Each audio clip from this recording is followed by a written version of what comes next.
আজকে চলে আসলাম 200 বছরের পুরনো রাজা রামকৃষ্ণ সাহার জমিদার বাড়িতে। সরকারি বেসরকারি কোনো উদ্যোগ না থাকায় ক্রমে ঐতিহ্য হারাচ্ছে ফেনীর ফতেপুর জমিদার বাড়ি। ঐতিহাসিক এই বাড়িটি সংস্কারহীনতার জরাজীর্ণ হয়ে আগাছায় ভুতুড়ে বাড়িতে পরিণত হয়েছে। এরপরেও যাতায়াত ব্যবস্থা ভালো হওয়ায় বাড়িটি এক নজর দেখার জন্য দেশের বিভিন্ন স্থান থেকে অনেক দর্শনার্থী আসছে প্রতিদিন। জমিদারের রেখে যাওয়া নিদর্শনগুলো দেখতে আশেপাশের জেলা উপজেলা মানুষের ভিড় জমান এই বাড়িতে। তো হ্যালো এভরিওয়ান, আসসালামু আলাইকুম। আপনারা সবাই কেমন আছেন? আমি আলহামদুলিল্লাহ আল্লাহর রহমতে ভালো আছি। আমার নতুন ব্লগে আপনাদের স্বাগতম। আমার আজকের ব্লগে থাকবে 200 বছরের পুরনো জমিদার বাড়ি। চলে আসলাম রামকৃষ্ণ সাহার জমিদার বাড়িতে। বাংলার 1228 সালে 13ই ফাল্গুন রামকৃষ্ণ সাহা ফেনী ধাগনভূঞা উপজেলা চন্দ্রপুর ইউনিয়নে প্রতাপপুর গ্রামে এই জমিদার বাড়ি নির্মাণ করে। স্থানীয়দের কাছে এটি বড় বাড়ি বা রাজবাড়ি নামে পরিচিত। প্রায় 1300 একর জায়গার উপরে রাজপ্রাসাদ নির্মাণ করে। এই বাড়িতে রয়েছে পাঁচটি অভিজাত ডিজাইনের দ্বিতল ভবন। এই ভবনে রামনাথ সাহা তার 5 ভাই ও পরিবার নিয়ে বসবাস করতেন। আর এই ঘরগুলো চারপাশে 12টি পুকুর খনন করা হয়। পুকুরের স্বচ্ছ পানিতে জমিদাররা মাছ চাষ করতেন। পুকুরগুলোর 5টি দৃষ্টিনন্দন বৈঠকখানা বেষ্টিত ঘাটলার পর জমিদারের বৌজিরা গোসল করতেন। জমিদারি আমলে দেশ বিদেশের অন্যান্য জমিদাররা এ বাড়িতে সফর বিরতি করতেন। ঘোড়ায় চড়ে জমিদাররা যাতায়াত করতেন। এ বাড়ি ওই বাড়ি সিন্ধুপুর ও রাজাপুর এলাকায় পরিষদ ভবনে বসে 10 তালুকের খাজনা আদায় করতেন তারা। সেই খাজনা জমা দিতেন সরকারি কোষাগারে। এই জমিদার বাড়ির ইশারায় উঠবস করতেন আশপাশের এলাকার মানুষগুলো।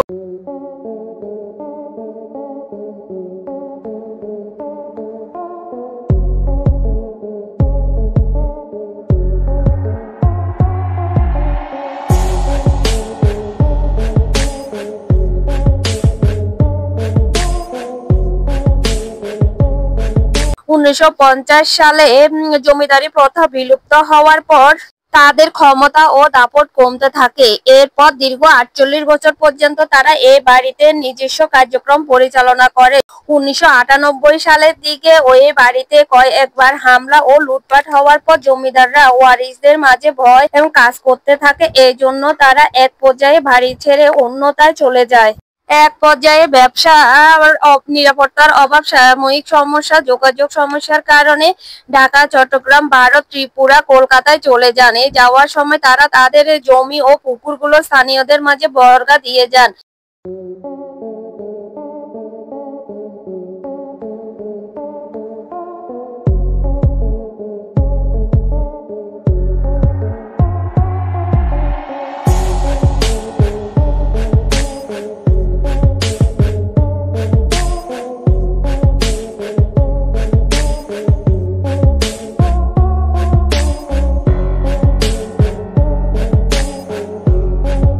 পূর্বের ধারাবাহিক অনুযায়ী এখনো এ বাড়িতে পয়লা বৈশাখে 2 দিন ব্যাপী মেলা হয়। মেলায় জমিদারের বংশধরেরা আসেন। উৎসব চলে জমিদার বাড়ি, স্মৃতিচারণ, পুঁথি পাঠ, গল্প পাঠের আসর। উৎসব শেষে জমিদারদের তৃতীয় বংশধররা স্থানীয় কৃষকদের থেকে বর্গা চাষের টাকা নিয়ে চলে যায়।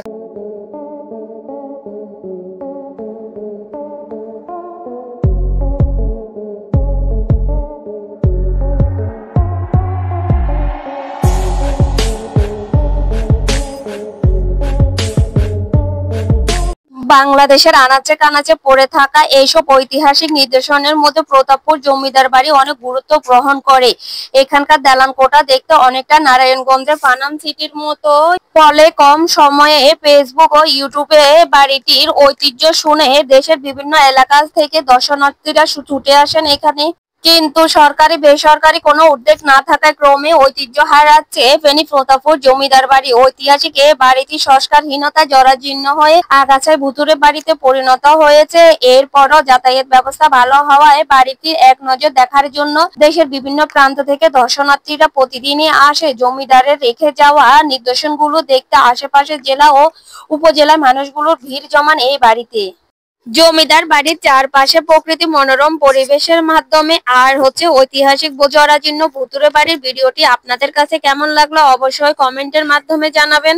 সবার আগে আমার ভিডিও পেতে আমার চ্যানেলটিকে অবশ্যই সাবস্ক্রাইব করে পাশে থাকতে হবে। আর আমার এই ভিডিও যদি আপনাদের ভালো লাগে তাহলে অবশ্যই একটা করে লাইক করে সবাই কমেন্ট করবেন। আজ এ পর্যন্ত, সবাই ভালো থাকবেন, সুস্থ থাকবেন, আল্লাহ হাফেজ।